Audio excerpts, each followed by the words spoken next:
Hi friends, నమస్తే అండి. Welcome to our YouTube channel. ఈరోజు మీకు చూపెట్టబోయే రెసిపీ ఏంటంటే నేను ఒక చట్నీ చేస్తున్నానండి. దోశలో చట్నీ. ఇది నెల్లూరు ఎర్రకారము. ఇది మా నెల్లూరులో చాలా చాలా స్పెషల్. కొన్ని చోట్ల దోశ బాగుంటే పచ్చడి బాగుండదు, పచ్చడి బాగుంటే దోశ బాగుండదు. కానీ ఈ చట్నీ కానీ ఎర్రకారం కానీ ఉంటే దోశ బాగాలేకపోయినా ఈ చట్నీతో మనము చక్కగా తినొచ్చు. మరి ఈ నెల్లూరు ఎర్రకారము ఎలా తయారు చేయాలో చూపెడుతున్నాను, చూద్దామా రండి. ఈ నెల్లూరు ఎర్రకారం చట్నీకి నేను ఎండుమిరపకాయలు తీసుకున్నానండి. ఒక 10 ఎండుమిరపకాయలు, ఒక 10 వచ్చేసి తెల్లగడ్డ పాయలు తీసుకున్నాను. కొద్దిగా కొబ్బరి తీసుకున్నాను. ఈ కొబ్బరి మంచి టేస్ట్ ఇస్తుంది ఈ చట్నీకి.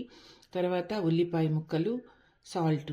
ఇవేనండి. ఈ 5 ఉంటే చక్కగా మనం మంచి చట్నీ చేసుకోవచ్చు.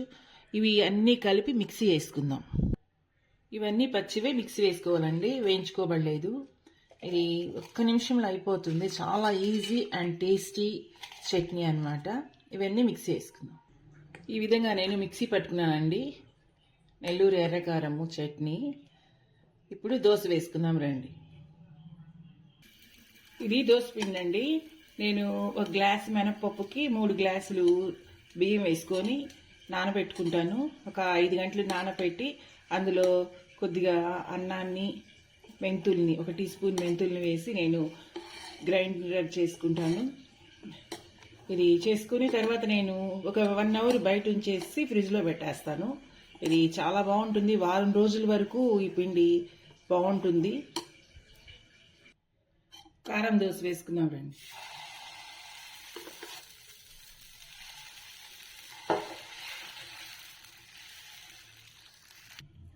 నెయ్యి వేస్తున్నానండి. నెయ్యి కారం దోశ.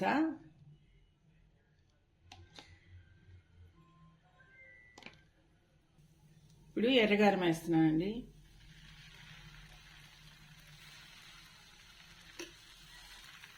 నెయ్యి వేస్తున్నాను.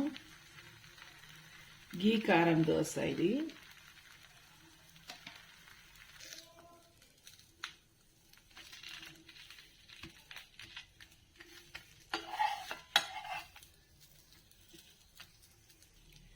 నెయ్యి కారం దోశ రెడీ అయిపోయిందండి. ఇది చాలా టేస్టీగా ఉంటుంది. ఇప్పుడు ఎగ్ కారం దోశ పోసుకుందాం. ఎగ్ కారం దోశకి నేను దోశ పోసుకున్నాను. నెయ్యి వేస్తున్నాను. ఇప్పుడు ఎగ్ వేస్తున్నాను.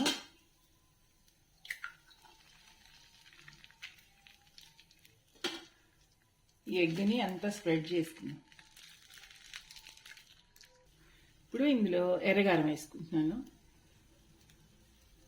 ఇది కూడా చాలా చాలా బాగుంటుందండి. మళ్ళీ నెయ్యి వేస్తున్నాను. రెడీ అయిపోయిందండి నెల్లూరు కారం ఎగ్ దోశ.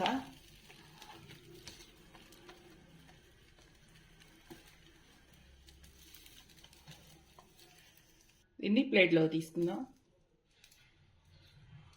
ఇంకొకటి డబల్ ఎగ్ దోశ పోస్తున్నాను.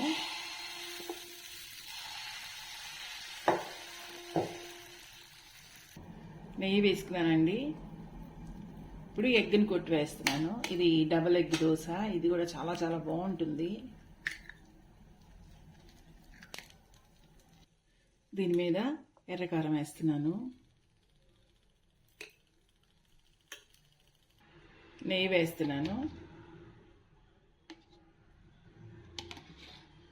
దీన్ని ఇప్పుడు ఇంకో సైడ్కి తిప్పుకుందాం. ఇప్పుడు ఆయిల్ వేస్తున్నాను. ఆయిల్ కాదు, సారీ, నెయ్యి వేస్తున్నాను. ఇటు సైడు ఇంకొక ఎగ్ని వేస్తున్నాను. ఇది double egg dosa.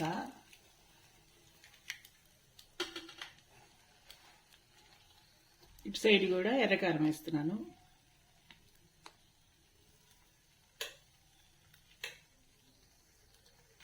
Double egg కారం దోశ కూడా రెడీ అయిపోయిందండి.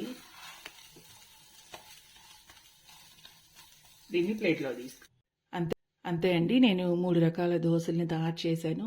ఇది చాలా చాలా టేస్టీగా ఉంటుంది. ఇది నెల్లూరు స్పెషల్ ఎర్రగారము. దీంట్లో నెయ్యి వేసుకుని దోశలు వేసుకుంటే చాలా చాలా టేస్టీగా ఉంటుంది. మరి మీరు కూడా ఈ విధంగా తయారు చేయండి. మీరు చేసి మీకు ఎలా వచ్చిందో నాకు కామెంట్స్ రూపంలో తెలియజేయండి. నా వీడియోస్ కానీ మీకు నచ్చినట్లయితే నా వీడియోస్ని లైక్ చేయండి, షేర్ చేయండి. తప్పకుండా నా ఛానల్ని సబ్స్క్రైబ్ చేసుకోండి. Bye friends.